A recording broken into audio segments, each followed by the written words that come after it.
आज के क्लास में हम लोग को प्रकाश का वर्ण विक्षेपण के बारे में पढ़ना है। ये वर्ण विक्षेपण क्या होता है उसके बारे में हम लोग समझ लेते हैं।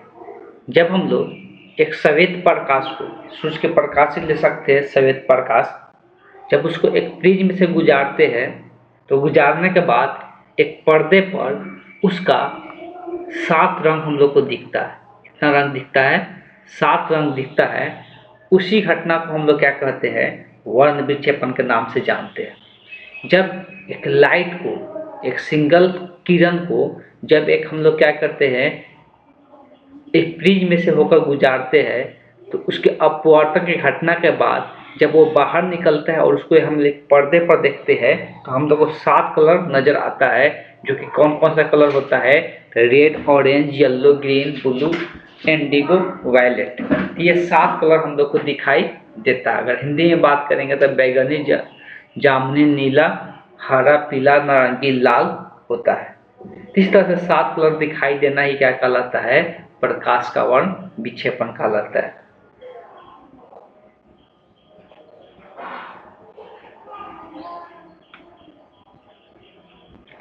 हेडिंग डालना है प्रकाश का वर्ण विक्षेपण। प्रकाश का वर्ण विक्षेपण, डिस्पर्सन ऑफ लाइट।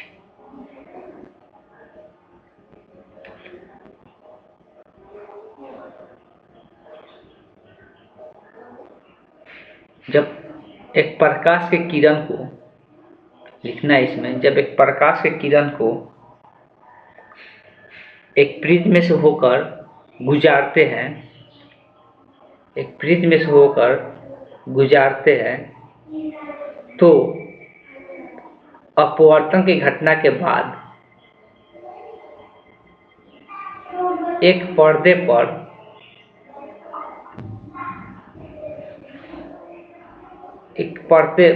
पर 7 रंग दिखाई देते हैं। ये 7 रंगों में बट जाते हैं। 7 रंगों में बट जाते हैं। 7 रंग लिख लेना है कौन कौन सा। तो 7 रंग कौन कौन सा होता है? बैगनी, जो इंग्लिश में वायलेट कहते हैं, जामुनी, जो इंग्लिश में इंडिगो कहते हैं, नीला, जो इंग्लिश में ब्लू कहेंगे, हरा, ग्रीन, पीला, येलो, नारंगी, ऑरेंज तथा लाल रंग। ये 7 रंगों में क्या हो जाते हैं? बट जाते हैं। शॉर्ट फॉर्म में याद रखने के लिए इसका इस्तेमाल किया जाता है कि 7 रंग कौन कौन से होते हैं। तो विबग्योर,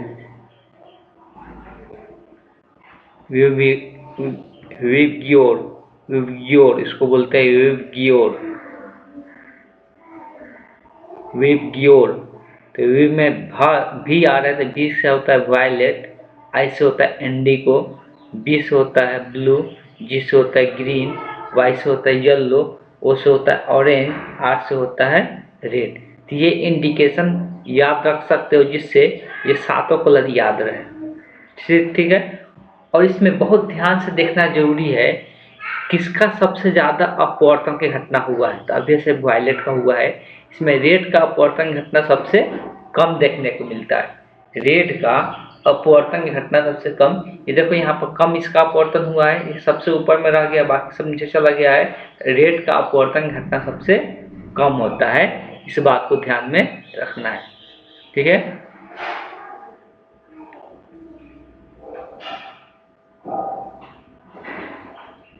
अच्छा, हिंदी में भी आता है इसका शॉर्ट फॉर्म बैजानी हापीनाला। बैजानी हापीनाला के नाम से इसको याद रखते हैं। बैजानी हापीनाला। बै मतलब बैगनी, जा मतलब जामुनी, नी मतलब नीला, ह मतलब हरा, पी मतलब पीला और ना मतलब नारंगी और ला मतलब लाल। ठीक, तो इससे भी याद रख सकते हैं बैजानी हापीनाला। बैजानी हापीनाला के नाम से याद रख सकते हैं, तो 7 कलर याद रहेगा। और इस बात को ध्यान रखना है इसमें जो नीचे यहाँ पर बैगनी आ रहा है इसका सबसे ज़्यादा अपवर्तन घटना होता है और लाल का सबसे कम होता है।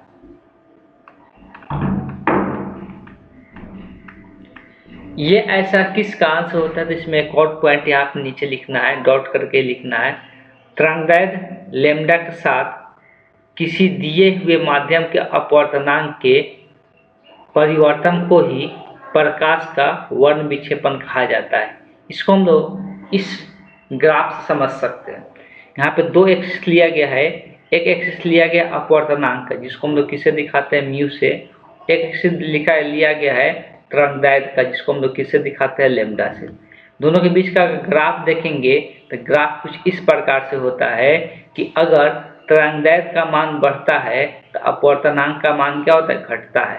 तरंगदैर्घ्य का मान बढ़ाते हैं तो अपवर्तनांक, देखते हैं तरंगदैर्घ्य का मान यहाँ पर क्या हो रहा है, बढ़ रहा है, तो अपवर्तनांक का मान क्या हो रहा है, घट रहा है। मतलब दोनों एक दूसरे का क्या होता है, व्युत्क्रमानुपाती होता है। तो इस ग्राफ को भी दिखा लेना है, दोनों एक दूसरे का क्या होता है, व्युत्क्रमानुपाती होता है। इसके पहले हम लोग चर्चा ये चीजें कर चुके हैं, क्या चीजें कर चुके हैं थोड़ा सा हम लोग देख लेते हैं। इसके पहले हम लोग ये चर्चा कर चुके हैं कि जो अपवर्तनांक होता है उसका मान क्या होता है, तो C/Cm होता है। क्या होता है, C/Cm होता है। ये C क्या होता था, तो प्रकाश की चाल कहाँ पे, निर्वात में। C क्या होता था, प्रकाश की चाल निर्वात में। और Cm क्या होता था, तो प्रकाश की चाल किसी भी माध्यम में, प्रकाश की चाल किसी भी माध्यम में, ये बताया गया था। तो ये याद होना चाहिए। अब इसमें हम लोग इसको लैम्ब्डा के साथ रिलेशन निकालते हैं, लैम्ब्डा के साथ रिलेशन निकालते हैं कि कितना आएगा। तो अगर लैम्ब्डा के साथ रिलेशन निकालते हैं तो आते हैं यहाँ पर एक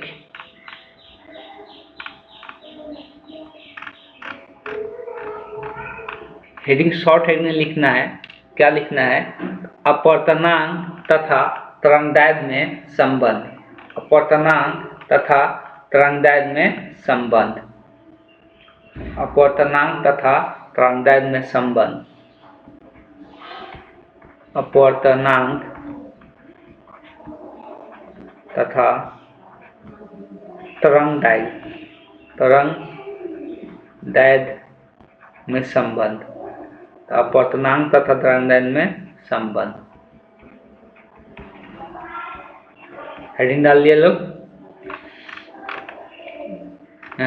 अब यहाँ पे इसमें क्या करते, थोड़ा सा चीजें मानते हैं। क्या मानेंगे, तो मानना है कि माना कि μ1 तथा μ2 क्रमशः माध्यम 1 तथा माध्यम 2 का अपवर्तनांक है। माध्यम 1 तथा माध्यम 2 का अपवर्तनांक है। माध्यम 1 तथा माध्यम 2 का अपवर्तनांक है।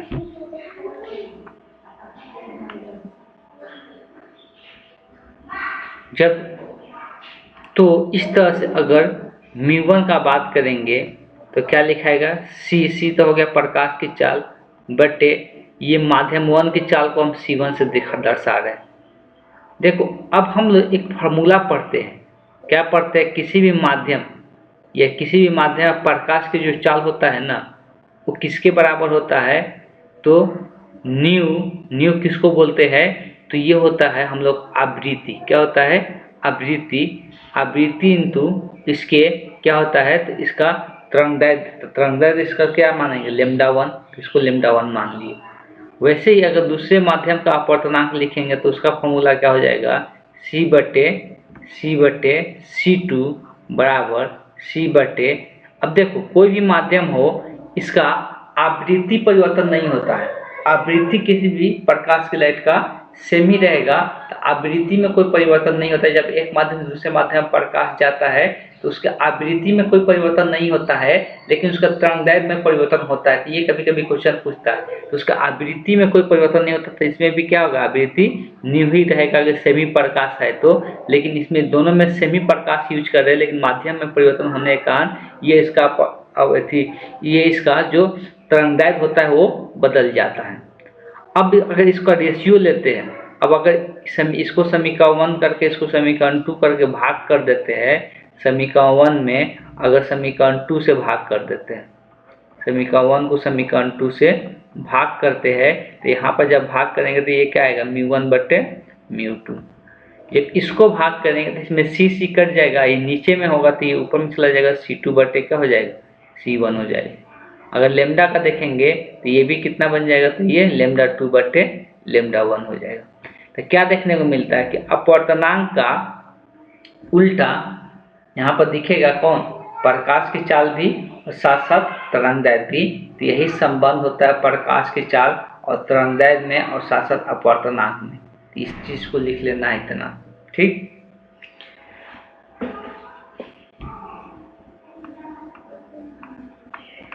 जो अब इसमें इंपॉर्टेंट चीजें होगी हम लोग वही पढ़ेंगे, इसलिए कि इसमें ज़्यादा चीज़ें इंपॉर्टेंट है नहीं पढ़ने वाला। बहुत सारी चीज़ें इसमें दिया हुआ है जो कि अभी हम लोग को जो बोर्ड पॉइंट ऑफ व्यू से ये सब चीज़ें इंपॉर्टेंट नहीं है, इसलिए हम लोग जो इसमें इंपॉर्टेंट हो उसी को हम यहाँ पर पढ़ने वाले हैं।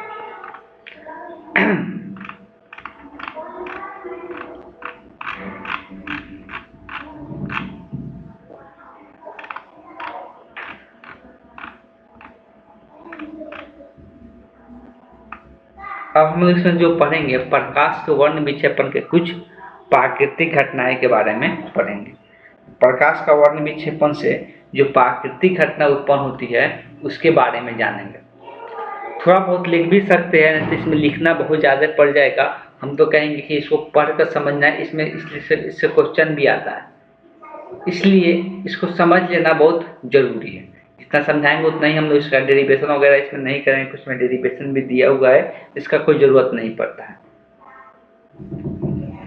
तो सबसे पहले हम लोग को सूर्योदय या सूर्यास्त के समय जो सूर्य का कलर कैसा दिखाई देता है, लाल दिखाई देता है, तो ये वर्ण विक्षेपण के कारण ही होता है। ये अब कैसे होता है उसको हम लोग समझेंगे। होता क्या है, अब इस बात को थोड़ा सा ध्यान देना है। ऊपर में हम लोग क्या देख रहे थे कि अब हाँ एक और चीज़ भूल गए बताना कि किसका सबसे तरंगदैर्घ्य अधिक होता है, किसका सबसे तरंगदैर्घ्य अधिक होता है उसको थोड़ा सा बताना हम यहाँ पर भूल गए। तो अगर याद करेंगे तो प्रकाश की जो लाइट होता है जिसमें अगर बात करेंगे, यहाँ पर टेबल तो दिया नहीं है ना, ये 7th क्लास में टेबल दिया, इसमें नहीं दिया।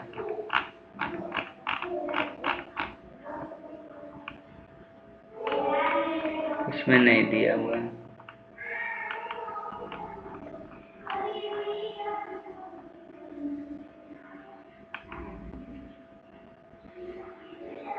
तो इसमें बताया जाता है रेड का तरंगदैर्घ्य जो होता है वो सबसे ज्यादा होता है। रेड का तरंगदैर्घ्य जो होता है सबसे ज्यादा होता है, इस बात को ध्यान में रखना है। मतलब जैसे नीचे नीचे जाएंगे वैसे वैसे तरंगदैर्घ्य क्या होता है, घटते जाता है।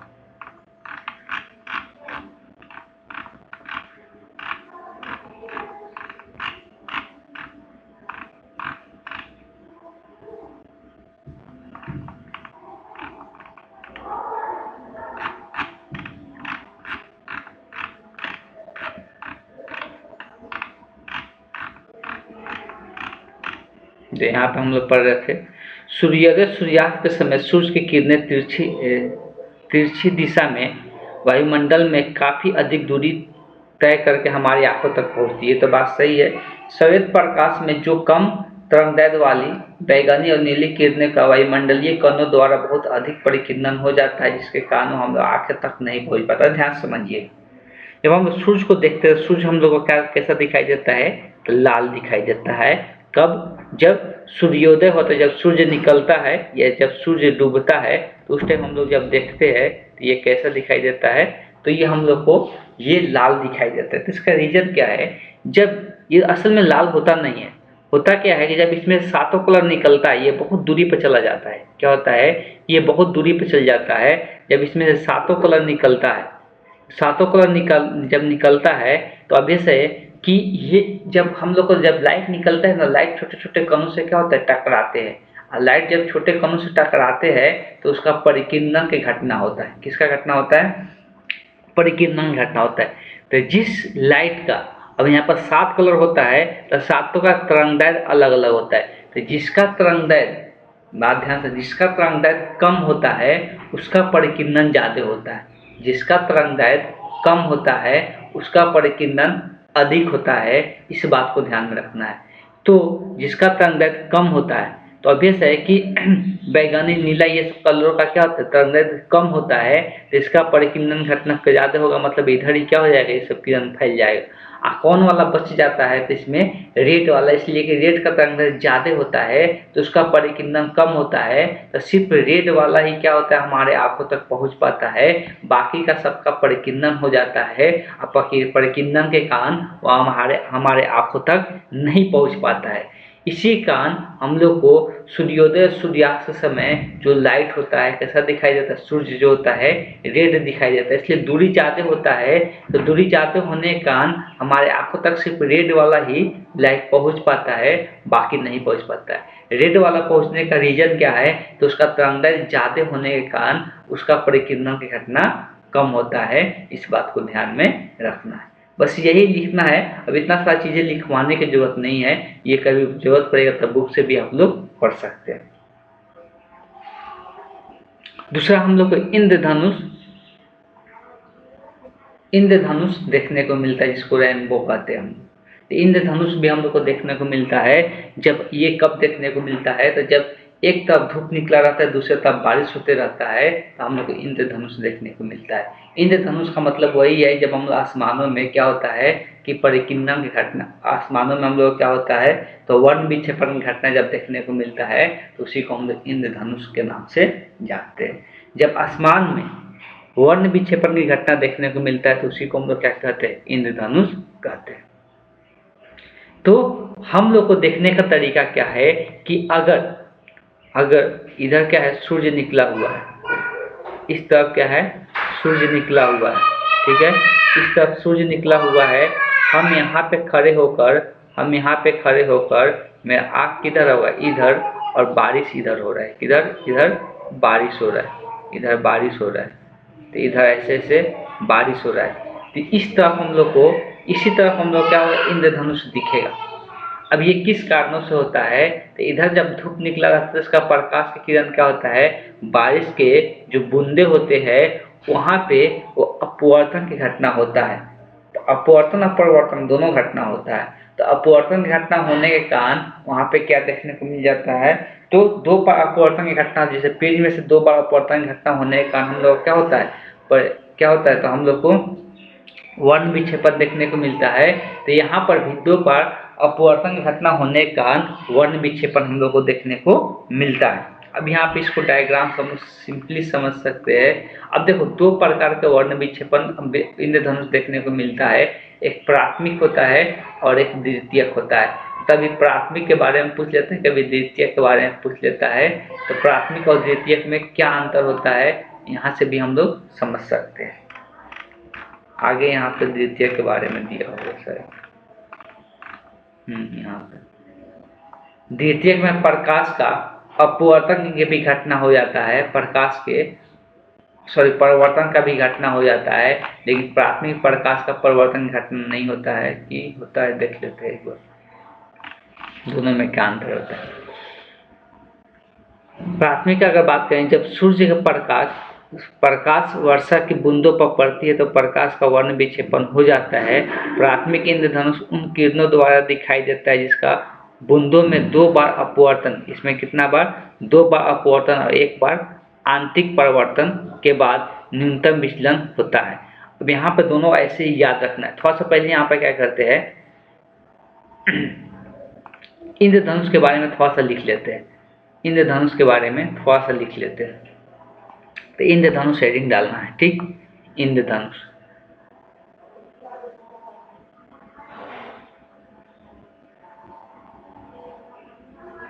इसको यहाँ से लेके यहाँ तक लिख ले, सिंपल वही। और दर्शक मतलब होता है देखने वाला जिसका पीठ सूर्य की ओर होना चाहिए। हम लोग का जो पीठ होना चाहिए वो किधर होना चाहिए, सूर्य की तरफ होना चाहिए। और हम लोग का जो आँख होना चाहिए, जिस तरफ बारिश हो रहा है उस तरफ होना चाहिए, तब जाके उस तरफ हम लोग क्या होता है, इंद्रधनुष दिखाई देता है। यही हम थोड़ा देर पहले बताते, इंद्रधनुष लिख देना।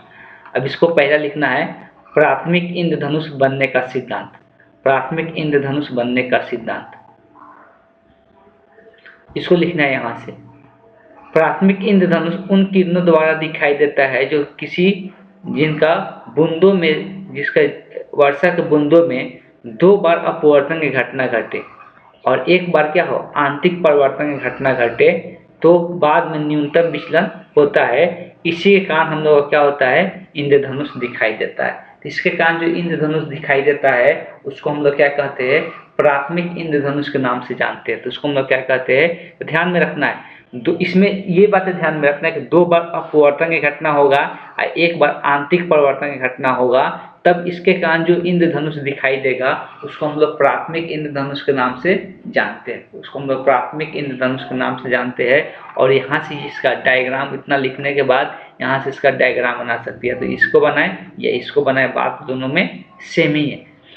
तो यहाँ समझ सकते हैं, यहाँ पे देखिए यहाँ पे प्रकाश किरण आया, ये वर्षा का बूंद है। ये किसका बूंद है तो यही हम लोग का वर्षा का बूंद है, गोलाकार। इसलिए वर्षा का बूंद कैसा होता है गोलाकार होता है। यहाँ से देख सकते हैं यहाँ पे आया और टकराया तो यहाँ पर प्रकाश के क्या होगा ये सीधा जाना चाहिए था, लेकिन यहाँ पर प्रकाश का अपवर्तन की घटना हुआ, प्रकाश मुड़ गया। जैसे यहाँ पे आकर टकराएगा तो यहाँ पे क्या होता है कि प्रकाश बाहर निकलना चाहिए था, लेकिन यहाँ पे हम जानते हैं कभी कभी क्या होता है कि जहाँ पे अपवर्तन घटना होना चाहिए था वहाँ पे क्या हो जाता है पूर्ण आंतरिक परिवर्तन घटना हो जाता है। पूर्ण आंतरिक परिवर्तन का मतलब बताया गया था कि जब प्रकाश किरण क्रिटिकल कोण से अधिक कोण पे आता है तो ये इस माध्यम में नहीं जाके अपने ही माध्यम में क्या होता है मुड़ जाता है। तो उसी को हम लोग क्या कहते हैं पूर्ण आंतरिक परिवर्तन के नाम से जानते हैं। तो यहाँ पे क्या होता है पूर्ण आंतरिक परिवर्तन घटना घट जाता है और अपने माध्यम में ही वापस लौट जाता है। और फिर यहाँ से जब बाहर निकलता है, यहाँ से बाहर किस प्रकार से निकलते हैं तो यहाँ से बाहर अपवर्तन की घटना घटता है। इसको जाना चाहिए था ऐसे जाना चाहिए था, लेकिन अपवर्तन के कारण यहाँ पर क्या होता है अपने पास से मुड़ जाता है। तो यहाँ पर क्या देखने को मिला, यहाँ पर बी और सी पर अपवर्तन की घटना देखने को मिला और सी बिंदु पर क्या देखने को मिला पूर्ण आंतरिक परिवर्तन की घटना देखने को मिला। तो इसी को हम लोग क्या कहते हैं प्राथमिक इंद्रधनुष के नाम से जानते हैं। और यही के कारण हम लोग क्या होता है सातों कलर हम लोग को दिखाई देता है। तो यहाँ से इसको डायग्राम को बना लेना है।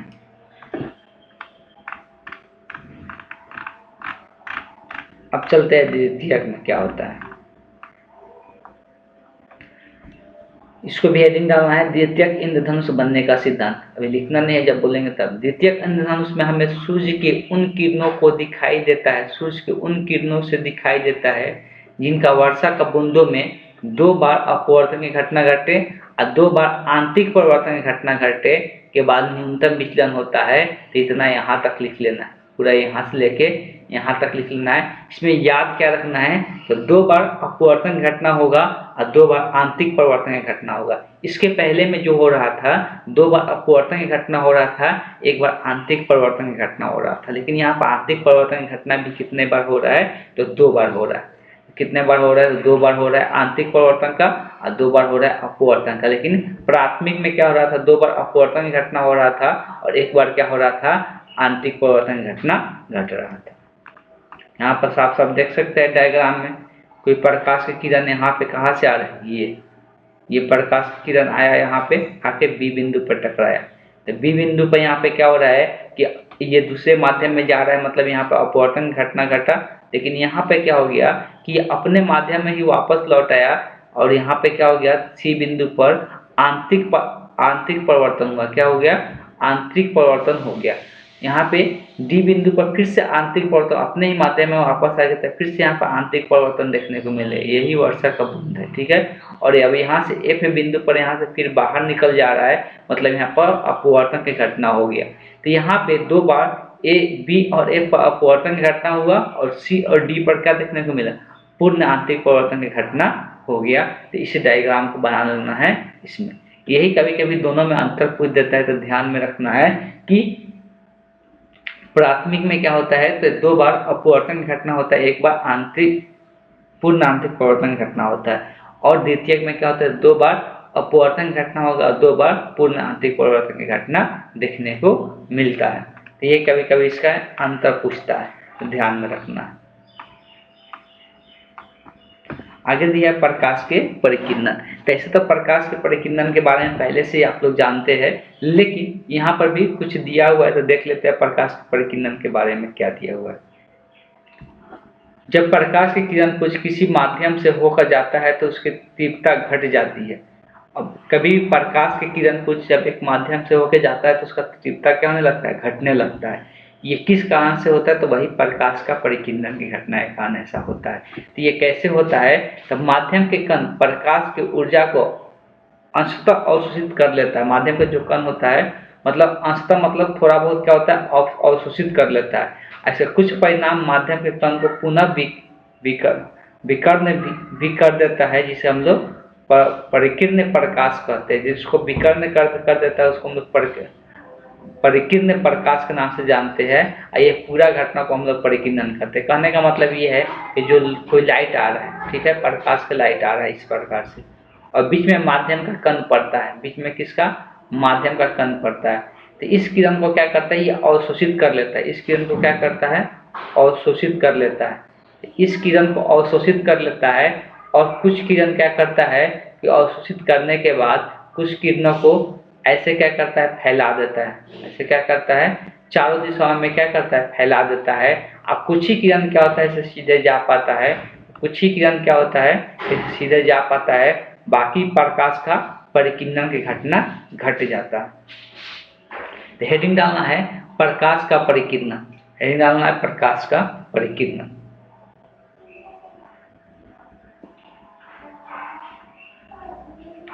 जब प्रकाश के किरण पुंज लिखना है, जब प्रकाश के किरण पुंज माध्यम के कण से टकराती है, माध्यम के कण से टकराती है, माध्यम के कण से टकराती है,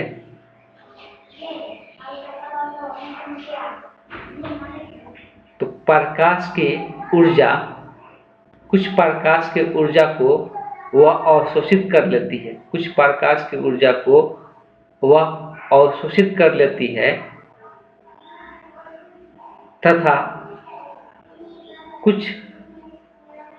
कुछ किरण को परिकीर्णित कर देती है। कुछ किरण को परिकीर्णित कर देती है,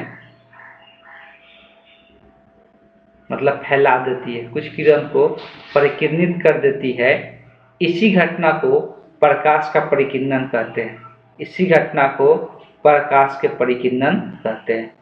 इसी घटना को प्रकाश के परिकीर्णन कहते हैं।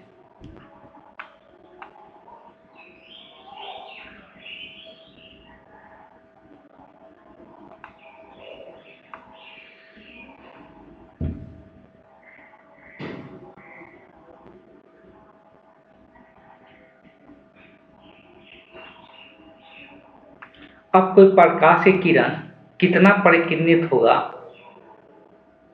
वो जो डिपेंड करता है, किस पर डिपेंड करता है, तो परिकीर्णित प्रकाश की जो तीव्रता होता है वो लैम्डा पर डिपेंड करता है, तरंगदैर्घ्य पर डिपेंड करता है।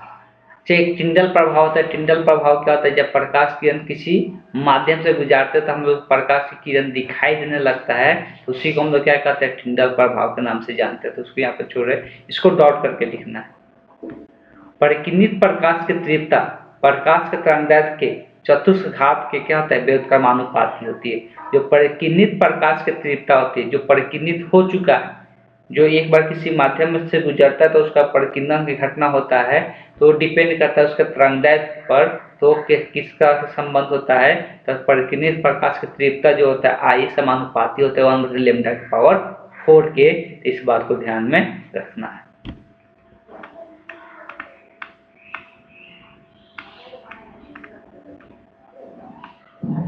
तो ये था इस चैप्टर में जो हम लोग को पढ़ना था। इसके बाद हम लोग को अभी तक हम लोग जो ऑप्टिक्स में जो पढ़ रहे थे, ऑप्टिक्स में जो हम लोग पढ़ रहे थे वो कौन सा ऑप्टिक्स पढ़ रहे थे, रे ऑप्टिक्स पढ़ रहे थे।